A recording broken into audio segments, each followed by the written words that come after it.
అన్న నమస్తే అన్న. ఇప్పుడు మీకు జగన్మోహన్ రెడ్డి గారి ప్రభుత్వం ఇప్పటిదాకా పాలించింది, అంతకు ముందుకు చంద్రబాబు నాయుడు గారి ప్రభుత్వం పాలించింది. ఈ రెండిట్లలో ఏది బాగుంది? టీడీపీ ప్రభుత్వం బాగుంది. టీడీ ప్రభుత్వం బాగుంది. ఎందుకు టీడీ ప్రభుత్వం బాగుంది?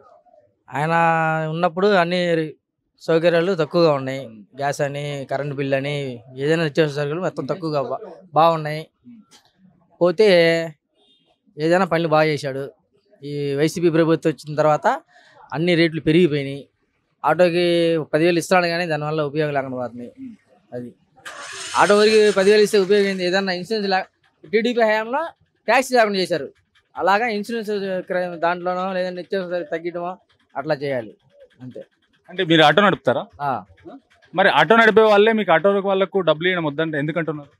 మాకు డబ్బులు అంటే ఇప్పుడు దేవుని వాడేస్తాం. ఆయన ఇచ్చిన 10,000 పెద్ద ఇంపార్టెంట్ ఏం కాదు. అదే ఒక నెల కష్టపడతాం అంతే. ఆ 10,000 కాకుండా ఇప్పుడు టీడీపీ హయాంలో రోడ్ ట్యాక్స్ అనేది లేకుండా తీసేశారు. అట్లాగే మాకు ఇన్సూరెన్స్ ఉంది, అది తగ్గియటము, ఆ బ్రేక్ చేయించుకోవడం అది తగ్గియటము, అలా చేస్తే మాకు ఉపయోగం ఉండిద్ది. 10,000 చేతికి ఇస్తారు, అది 10 రోజులు అయిపోతాయి.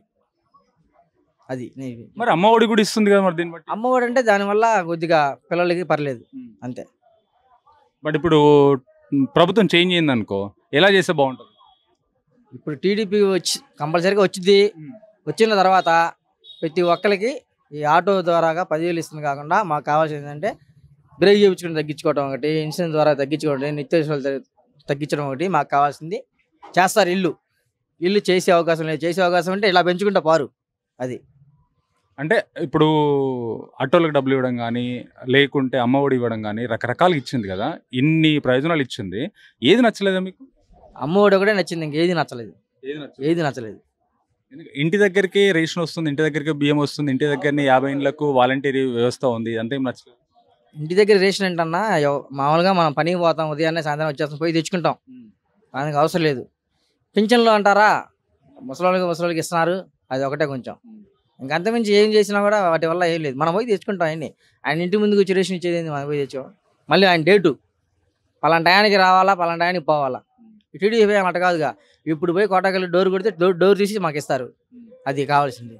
అంటే ఇల్లు కట్టుకోవడానికి డబ్బులు ఇవ్వడం కానీ, ఇల్లు లేని వాళ్ళకు భూమి ఇవ్వడం కానీ ఇలాంటివి చేసింది.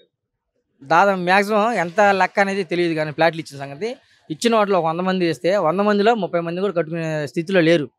ఆయన ఇచ్చిన డబ్బులు కాక అంతకుమించి అప్పులు తీసుకొచ్చి కట్టుకునే వాళ్ళు ఉన్నారు. కొంతమంది బిల్లులు అవ్వలేదు, కొంతమంది ఇల్లులు కట్టుకోలేదు. డబ్బులు కావాలిగా, డబ్బులు ఉంటే కట్టుకుంటారు. సామాన్యుడు డబ్బులు లేక బాధపడుతుంది. అంటే సామాన్యుడికి డబ్బు కావాలంటే గవర్నమెంట్ ఇవ్వాల, మనం సొంతంగా కట్టి ఇచ్చినట్టు అయితే అది నెంబర్ 1. ఫ్లాట్ ఇస్తున్నారు, సగం డబ్బులు మేము ఇస్తాం, సగం డబ్బులు మీరు వేసి కట్టుకోమంటున్నారు. ఆ కట్టుకునే స్థామత ఉంటే మీ ఫ్లాట్ కోసం మేము కక్కుని పెట్టి మీకు ఓటు వేయడం ఎందుకు? కట్టి ఇచ్చేది కావాలి పేదవాడికి, అది మాకు కావాల్సింది. కట్టి ఇచ్చేది కావాలి. నెక్స్ట్ ఎవరు రావాలని కోరుకుంటారు? టీడీపీఏ, మన చంద్రబాబు నాయుడు గారి పాలన కావాలి. చంద్రబాబు నాయుడు పాలన కావాలి. థ్యాంక్స్ అన్న.